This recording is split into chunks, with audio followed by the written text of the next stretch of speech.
Bonjour à tous, j'espère que vous allez bien. On se retrouve pour parler de la crypto VET. Alors pourquoi je vous montre cette crypto-monnaie? Tout simplement parce que vous êtes de nombreuses personnes, que ce soit dans les commentaires ou que les commentaires finalement, parce que je suis que sur YouTube, je vous vois marquer que c'est une crypto qui est morte, qu'il faut se diriger sur Morpheus, que de toute façon le projet il s'est fait lâcher par tous ses partenaires, que voilà c'est la chute, ça ne remontera jamais. Mais en fait, je pense que vous avez peut-être un petit peu raison sur ce que vous dites, pour ceux qui pensent que c'est mort, mais ce que j'ai à vous montrer graphiquement, et Dieu sait qu'il n'y a pas que moi qui le dis, on est extrêmement bullish. On va l'être en tout cas.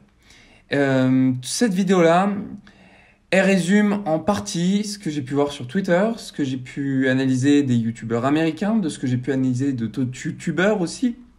Donc ça va être entre autres un résumé global, et cette vidéo sera portée uniquement sur des analyses techniques. Voilà, c'est très important puisque là je mets de côté le fondamental, ce qui nous intéresse c'est de savoir où on se situe en fait. Donc pour ce faire, je vais me mettre directement sur le graphique. Donc voilà le graphique du VET.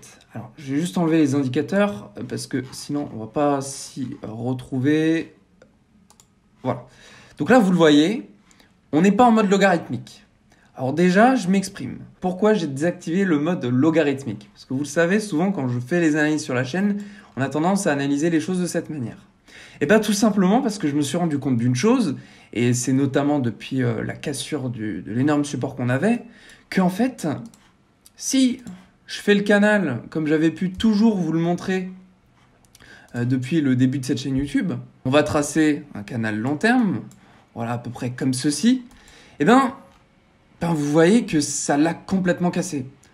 Et bien sûr, quand on effectue des entrées dans les cryptos et qu'on se réfère à ce genre de graphique, on va se dire, bah tiens, ça c'est un support qu'on n'a jamais cassé depuis longtemps. Là, ça fait presque 2 ans. Donc nécessairement, on va rebondir dessus et puis on va repartir. Et ben là, c'est pas ce qui s'est passé.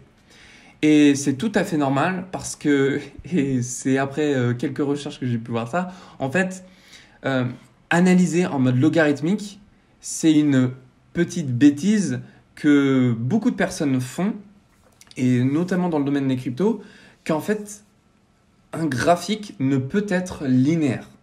C'est-à-dire qu'on ne peut pas le voir continuer comme ça à l'infini. Il y a bien un moment où ça va arriver qu'il y ait une cassure par ici. Je crois qu'on appelle ça d'ailleurs une figure en S. Parce que du coup, comme là, ça rentre par ici, ça fait linéaire, et ensuite ça casse par là, ça fait un S.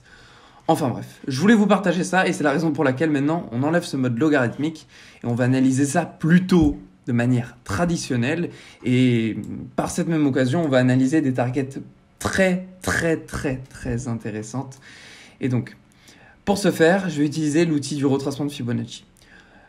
Bien sûr, alors, sachez que l'outil que j'utilise là, le retracement de Fibonacci, c'en est un qui est observé par beaucoup de gros investisseurs. Donc ça veut dire que les personnes qui utilisent cet outil-là, lorsqu'ils vont le positionner, ils vont obtenir des targets qui leur permettront de dire « Tiens, est-ce que je vais investir maintenant ou pas ?»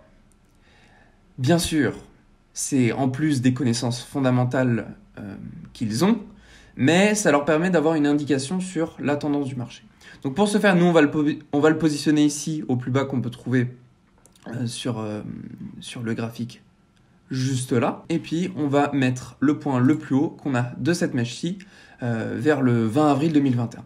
Parti de là, on a un joli retracement et on peut voir qu'on a des paliers du retracement de Fibonacci sur lesquels on a tendance à les utiliser en tant que support ou bien même résistance. On va confirmer tout ça. Regardez, dans un premier temps, la zone des 0,5, elle se fait utiliser ici en tant que résistance, ici en tant que support, là en tant que support. Je zoome un petit peu. Juste ici en tant que résistance, là en tant que résistance support, là en tant que résistance, là en tant que support. Très bien. Ensuite, la zone des 0,618, ici utilisée en tant que résistance. Là, en tant que support avec cette petite mèche-là. Ici, on a une résistance. Ici, une petite stagnation. Ici, résistance. Là, résistance. Là, support. Tout ici. Là, résistance. Là, support. Ici, support. Là, support et résistance en même temps. Donc on peut vraiment confirmer à partir de ce retracement-là qu'on a des zones qui sont extrêmement surveillées, puisque les gens ont tendance à acheter pile sur la zone des 0.618, c'est pour ça qu'on rebondit pile dessus, ou ont tendance à vendre pile sur cette zone-là, et c'est pour ça qu'on l'utilise en tant que résistance. Et puis maintenant, ce à quoi on va s'intéresser, c'est tout simplement de savoir où est-ce qu'on est. On est aujourd'hui dans cette zone entre celle des 0.618 et celle des 0.790. Ça indique quoi? Ça indique clairement qu'on est dans un bon moment pour recharger pour les gros investisseurs. C'est une zone extrêmement réputée pour, comme on dit, c'est recharger du coup.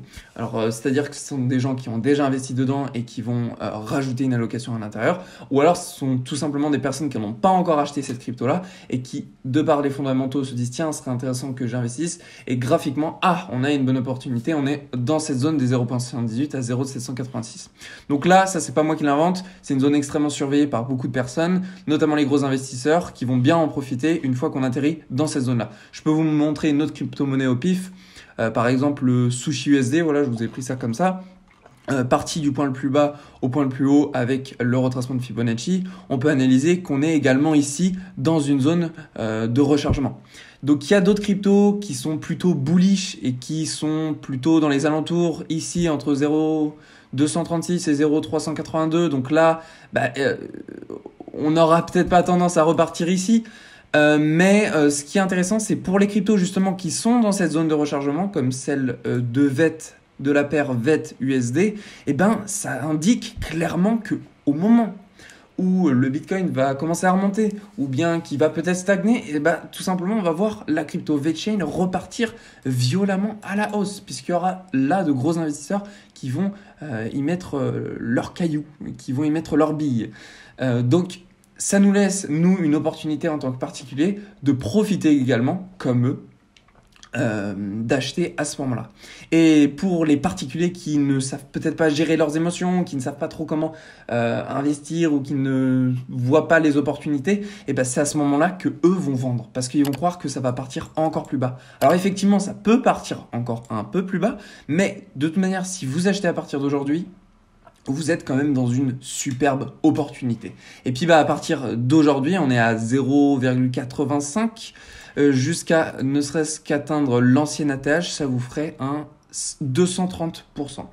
Donc je pense qu'effectivement, on aura cette possibilité d'aller atteindre cette ancienne ATH.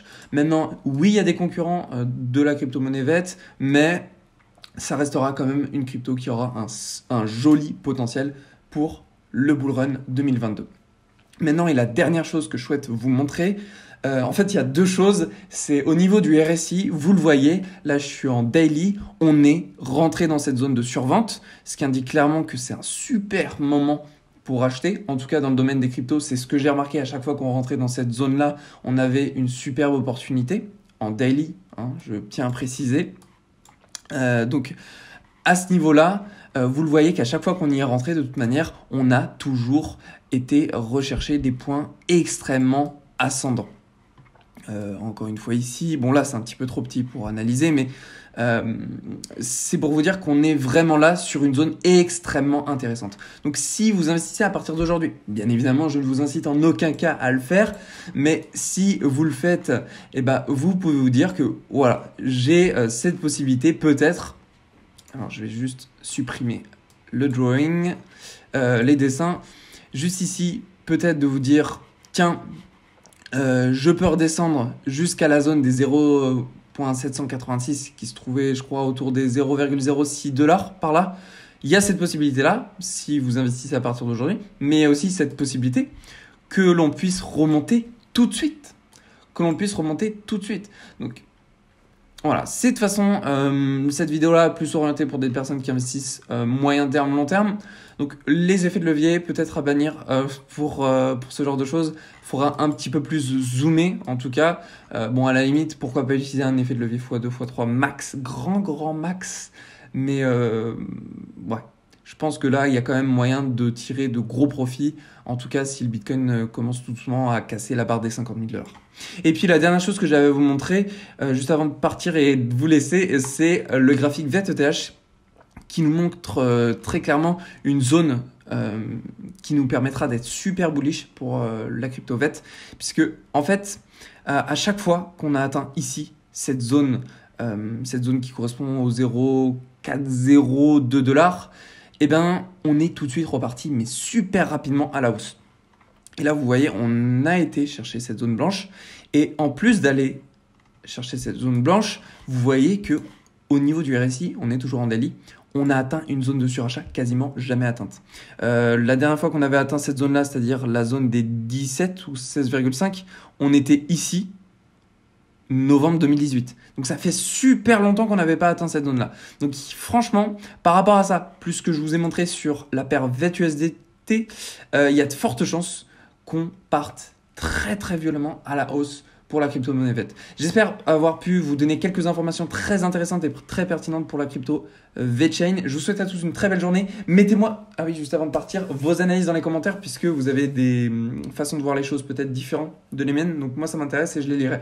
Je vous souhaite à tous une très belle journée. Prenez soin de vous et on se retrouve dans la prochaine vidéo.